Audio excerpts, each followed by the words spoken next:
tarde, oitavo ano, oitavo A, oitavo B. Sejam muito bem-vindos, né, ao nosso retorno aí às aulas. Sejam bem-vindos à nossa escola, né, ao nosso colégio, CEPI Dom Eric. Estamos nessa modalidade à distância, né, tudo é novidade para todo mundo, eu que o diga. Mas vamos, né, seguir aí em frente, não vamos nos desanimar.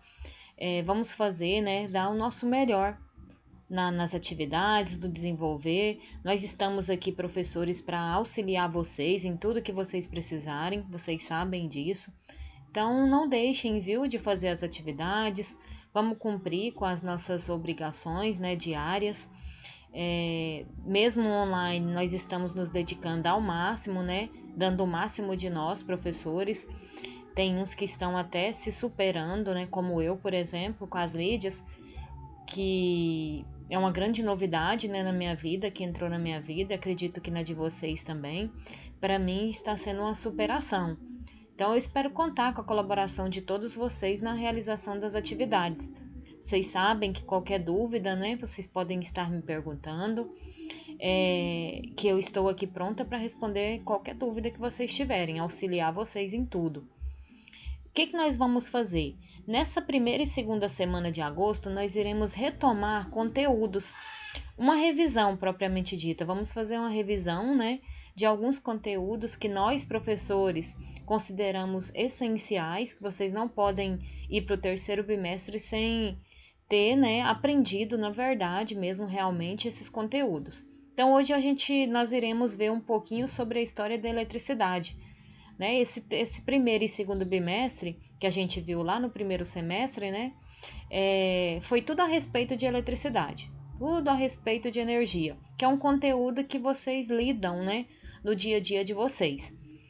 Então, a primeira coisa que a gente vai retomar aí, relembrar, é a definição de eletricidade. O que é essa eletricidade? Eu fiz aí, construir para vocês um mapa conceitual. Eu até pedi, né, a produção de alguns, então agora a gente vai ficando mais ainda familiarizado com um mapa conceitual, onde você pode estudar com uma maior facilidade. Eu coloco aqui a palavra-chave, né, e a definição dela. Olha só aí para vocês, ó. Aqui está todo o conteúdo, né, um pouco, na verdade, da parte histórica da eletricidade. A eletricidade, ela é uma ciência, né, estudada lá dentro da física. Ela estuda o comportamento das cargas elétricas, que são o quê? Lembram lá das cargas positivas e das cargas negativas? Que está em todo tipo de material?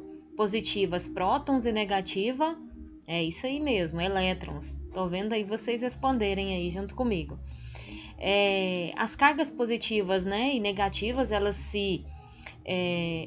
circulam dentro do material, gerando esse campo elétrico, né, que é a presença de energia elétrica, usada aí nos nossos afazeres, né, em eletrodomésticos, no nosso dia a dia. A gente usa energia, nós produzimos energia dentro do nosso corpo. Lembra como assim? E os materiais, principalmente os metais aí que a gente ingere, né, através da nossa alimentação. Então, fazem parte do nosso corpo. Então, a eletricidade, ela nos cerca e faz parte do nosso corpo, né, e da nossa vida, da nossa rotina. Então, a eletricidade começou tudo lá no século 6, né, antes de Cristo, com Tales de Mileto. O que ele fez? Eu coloquei aqui, ó, eletricidade, né, coloquei a definição dela e coloquei aqui alguns cientistas envolvidos na história da eletricidade. Alguns, viu? Porque tem muitos. Esses aqui são apenas alguns. Então, tudo começou lá com Tales de Mileto, no século 6 a.C., na Grécia. O que ele fez? Ele fez um experimento. Nesse experimento, ele utilizou, lembra? Ele utilizou uma resina um fóssil, na verdade, de uma resina, âmbar, lembram? Ele fez o que com essa resina? Ele esfregou na pele de animais, e ao esfregar na pele de animais, a pele do animal é cheia, né, dessas cargas elétricas positivas e negativas. Essa energia passou para essa resina. Ao aproximar essa resina de palhas secas, as palhas secas fizeram o quê? Grudaram na resina.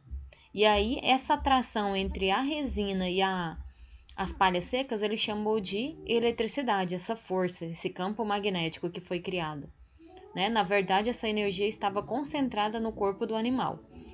Então, ele fez esse experimento e descobriu, né, que havia cargas elétricas ali e havia a atração entre os objetos. Essa força que atraía um objeto ao outro, ele chamou de eletrização ou eletricidade. Depois nós temos também as contribuições de Benjamin Franklin, né? Ele inventou o para-raios, lembra? E ele propôs, né, também, além de ter inventado o para-raios, ele propôs os termos positivos, negativos e neutros, né? Prótons, elétrons e nêutrons. Outro cientista também bastante conceituado aí, que a gente não pode deixar de falar dele, foi o Alessandro Volta. Pelo nome aqui, o sobrenome dele, vocês têm uma noção, né? Foi ele que inventou aí a pilha voltaica, né? Utilizada aí em vários aparelhos. Nós temos também as contribuições de Michael Faraday. Ele fez o quê? Utilizou um experimento, né, com a gaiola lá. Ele pegou a gaiola, que era feita de metal, ele suspendeu, né, tirou essa gaiola do chão, deixou ela suspensa e ele eletrizou essa gaiola. E na foto ainda tem inclusive um ser humano, né, ou você pode colocar qualquer objeto ou um animal, qualquer animal que seja.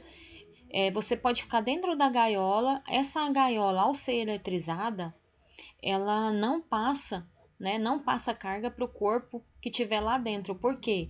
Porque a gaiola ela funciona como um isolante, né? Já que ela não está no chão, ela está suspensa. E a parte externa da gaiola, a parte de metal ali, vai ficar toda eletrizada. Mas o corpo que tiver lá dentro dela nada sofrerá, não sofrerá nenhum choque elétrico. Por quê? Porque ocorre a eletrização ali externa. Então, lá no interior da gaiola, dentro da gaiola, o campo elétrico ele fica o quê? Nulo. Então, a pessoa ali nada sofrerá, porque vai haver uma eletrização por causa do metal, né, que é altamente condutor de eletricidade.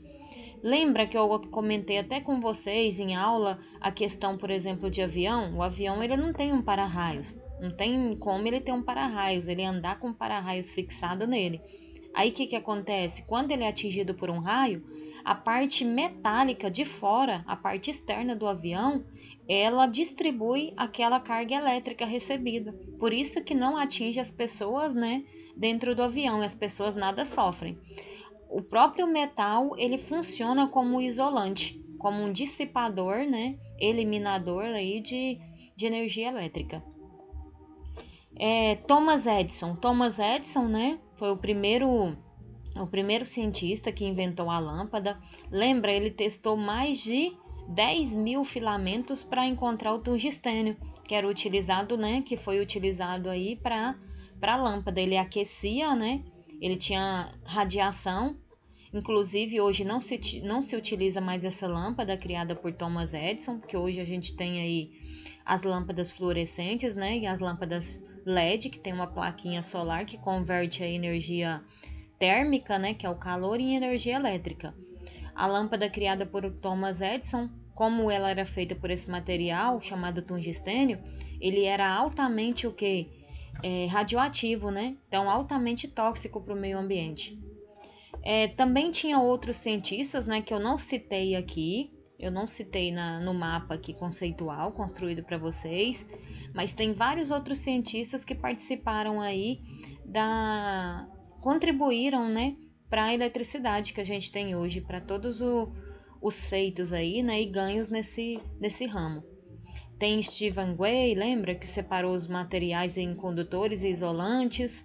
Lembrando que os materiais condutores são quais? São aqueles que têm alta facilidade, né, para conduzir energia. Já os materiais isolantes são aqueles materiais que têm energia, mas que têm baixa capacidade de distribuição de energia, como o que, por exemplo? Algodão, papel, tecido, borracha, todos esses aí são materiais isolantes. E condutores, exemplo, metal, né, ferro, prata, bronze, zinco, todos esses materiais são altamente, né, o corpo humano, altamente condutores, né, tem alta facilidade para distribuir e conduzir energia elétrica, né? Então, um resumo, né? Eu fiz aqui um resumo para vocês, uma revisão. No final dessas 2 semanas, eu vou estar aplicando para vocês um simuladozinho para ver se foi compreendido realmente essa matéria. Espero que tenha ficado claro para vocês, né? Na aula de hoje eu quero que vocês só escutem, né? Acompanhem comigo a explicação que eu acabo aqui. Depois que vocês assistirem esse vídeo, copiem esse mapa conceitual, viu? Lá na matéria de ciências. Se vocês quiserem colocar, né? Segundo semestre, primeira aula, coloca lá o cabeçalho, né? Certinho. E copiem o mapa conceitual, tá bom? Nós nos vemos na próxima aula, onde eu vou falar mais um pouquinho aí sobre energia. Fiquem todos com Deus, viu? Até a nossa próxima aula. Um beijo.